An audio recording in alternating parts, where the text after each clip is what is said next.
முருகா.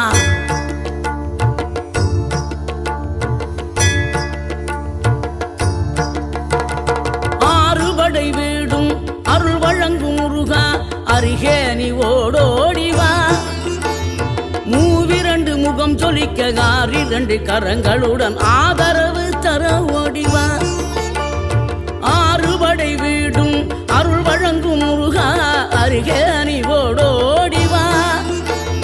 மூவிரண்டு முகம் சொலிக்க ஆறிரண்டு கரங்களுடன் ஆதரவு தர ஓடிவா. ஈசன் மகனே என்னை காக்க இங்க உனையன்றி வேறாரையா. நெஞ்சார நான் நினைக்க பஞ்சாமிர்தம் கொடுக்கும் ஒரு தெய்வம் நீதானையா. ஒரு தெய்வம்